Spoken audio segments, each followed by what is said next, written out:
Ok, bonjour tout le monde. Mon nom c'est Hamzan Alamen. Je suis enseignant à la Mosaïque. Je travaille au Conseil Viamont depuis 2014. En quatrième, cinquième année. Puis, c'est une école à Toronto.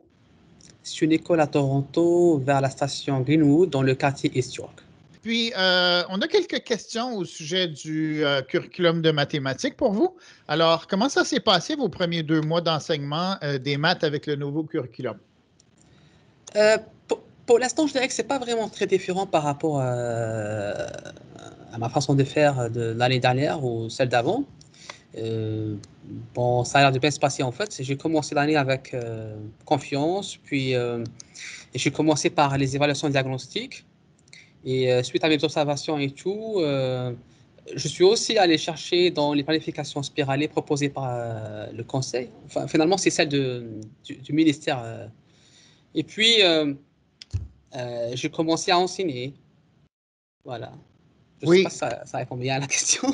En fait, ça répond très bien parce que tu mentionnes quelque chose que je me souviens qu'au début de l'année, oui, quand c'était sorti les planifications spiralées pour toute l'année du ministère, je me posais la question, combien d'enseignants se sont emparés de ça, puis ont dit, ah, une planification, puis en plus, ça a l'air d'être une planification qui bâtit sur des petits concepts vers des plus gros, vers des plus gros, vers des plus gros finalement. Exactement. En fait, Puis, oui. oui, explique-moi comment ça s'est passé. En fait, j'ai comparé déjà qu'il y a la spirale est 3-4 et puis la spirale est 5-6. Donc, ma spirale est à moi, donc elle chevauche les deux spirales proposées par le ministère. Et puis, j'ai bien cherché. Puis là, on voit qu'il y a des parties qui sont barrées. C'est-à-dire, en fait, ces parties-là, il faut revenir dessus plus tard. Donc, avant, il fallait que les élèves de quatrième année, par exemple, sachent représenter les nombres jusqu'à 10 001 et ceux de cinquième année jusqu'à 100 001. Mais à partir de cette année, au début, on commence juste, par exemple, jusqu'à 10 000 pour les cinquième année et jusqu'à 1000 pour les quatrième année, si je ne me trompe pas. En fait, donc Mhm. on commence à avoir les compétences en mathématiques, mais doucement, parce qu'on va revenir plus tard pour aller jusqu'au bout, jusqu'à 100 001 en cinquième année et tout. Donc, on voit la même chose, mais souvent, et on revient, et on revient. Et à chaque fois, on ajoute un peu plus, un peu de difficulté. Donc, on creuse un peu. Très bien. Puis, tu soulèves presque un bon point, c'est que si on compare l'ancien curriculum avec le nouveau, bien sûr, on constate qu'il est un petit peu plus court quand même du point de vue des contenus, hein. Il y a beaucoup moins de contenu dans le nouveau. Alors, ça rend peut-être le nouveau curriculum un tout petit peu plus abordable dans le sens que quand on arrive en sixième année, on en a eu beaucoup moins là, jusqu'en sixième des contenus. Puis c'est toujours cumulatif. Alors, si on enseigne en Exact. 4-5, on a quand même beaucoup moins de contenu à passer, À passer. finalement. Ouais. Oui. Deuxième question, est-ce que vous avez des idées comment intégrer les nouvelles attentes de maths? Puis vous avez sans doute remarqué certaines nouvelles attentes ou des attentes qui ne sont pas tout à fait nouvelles, mais qui sont certainement restructurées. Puis est-ce que vous avez réfléchi à comment vous allez pouvoir intégrer ça dans votre planification annuelle? Est-ce que tu parles du domaine A dans de Par exemple, socio-émotionnel? oui, Oui, par exemple, oui. oui. Ça, en fait, j'ai pensé à la mentalité de croissance. Puis, je me rappelle aussi donc, les HAHT. Et pour donner un exemple, il y a 2 ans, on a assisté à un carrefour de numéracée à Brampton, Mhm, proposé par le conseil scolaire. Et puis, on nous a parlé de quelques activités pour changer un peu le regard des enfants, des élèves sur les mathématiques. Il y avait une activité proposée par une conseillère pédagogique, c'est en fait mon erreur préférée.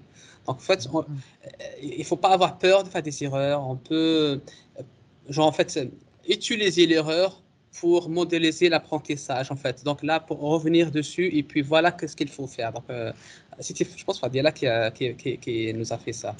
Ouais. oui, Donc ça, oui. c'est un exemple. Puis, si j'aborde la partie du codage, euh, j'ai vu par exemple en fait, chaque année, j'utilise code.org, qui est un Oui, site affilié à Microsoft.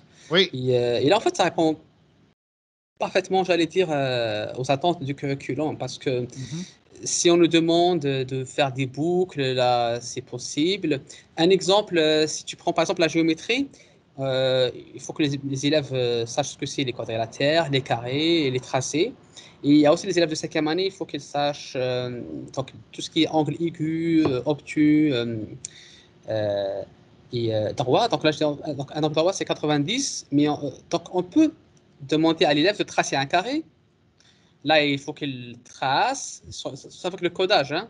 Et puis, il faut qu'il fasse un tour de 90 degrés.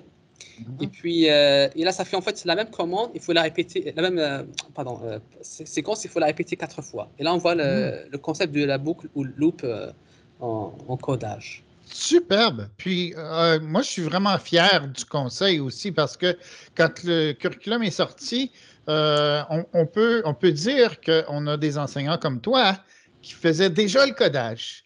Puis qui maintenant, ils vont continuer à faire ce qu'ils faisaient. Puis, ce côté-là, ils l'ont déjà planifié dans leurs activités annuelles. Puis, tu intègres même d'autres matières comme la géométrie, comme Ouais. tu mentionnais. Alors, oui, c'est superbe. Puis le côté socio-émotionnel, c'est un peu la même chose.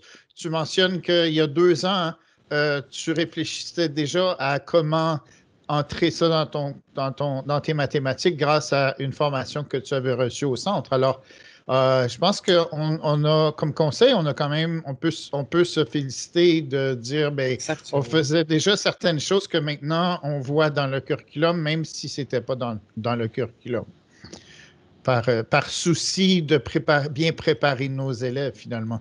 C'est vrai. Une troisième petite question. Est-ce que vous avez des ressources que vous appréciez particulièrement dans votre enseignement du curriculum de maths? Vous avez mentionné que vous aviez trouvé le site du ministère. Vous avez parlé d'activités de codage, mais sans nommer les ressources ou les sites. Peut-être que c'est votre occasion pour dire ah, moi, j'utilise telle chose, je suis sur cette plateforme-là depuis longtemps, D'accord. etc. Alors, Ouais. Hamza, qu'est-ce que tu pourrais partager avec nous comme outil qui pourrait peut-être aider les gens? D'accord. Et en fait, pour le codage, il y a le site Scratch du MIT. Et, puis, il y a aussi Microbyte. On a vu ça l'année dernière. C'était même avec toi, normalement, au début de l'année, puis l'autre fille et tout. Donc, on a travaillé dessus, puis on a programmé les Microbytes pour faire une opération de multiplication. Mhm. Donc, il y a le site de Microbyte. Et puis, on peut aussi aller sur le site de atelier.on.ca. On peut trouver pas mal de ressources, en fait, et des capsules pour enseigner les mathématiques. Mhm. Et moi aussi, j'utilise, en fait, un peu beaucoup à la folie, Apacheon, des capsules, parfois YouTube, que j'intègre dans Teams comme révision. Des capsules trouvées sur YouTube, le réseau Canopé. Et pour en fait les calculs et amener les élèves en fait à maîtriser tout ce qui est addition posée, soustraction posée et tout, maths libre. J'aime bien maths libre Hmm. en fait. Puis quand tu as mentionné les capsules, c'est les capsules qui sont sur le site YouTube de Aide Pédago dont tu parles? Entre autres, j'en ai vu quelques-unes préparées par l'équipe Pédago, oui, entre autres. Mhm. OK, merci. Voilà. Et ben, y a-tu des choses dans le nouveau curriculum que quand vous avez vu sortir, ben, j'ai comme un petit soupçon, là, mais euh, que tu as particulièrement été comme vraiment heureux de voir dans le nouveau curriculum de maths? Comment tu peux en fait, c'est vraiment le codage. Moi aussi. Moi, j'ai Moi adoré ça. aussi. J'ai fait une petite danse, Ouais. Hamza. Franchement, là, j'ai fait une petite danse quand j'ai vu le codage dans le curriculum de maths. Oui.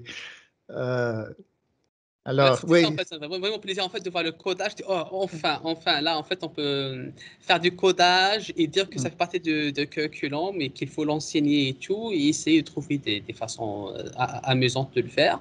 Il y avait aussi la partie littératie financière, c'est aussi important pour que les enfants, enfin les élèves sachent c'est quoi un crédit, hypothèque, tu vois, Mhm. des choses pareilles, oui.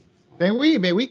Puis, tu sais qu'on a un réseau STIAM, tu en as parlé, puis tu sais qu'on a lancé nos formations qui vont avoir lieu toute l'année.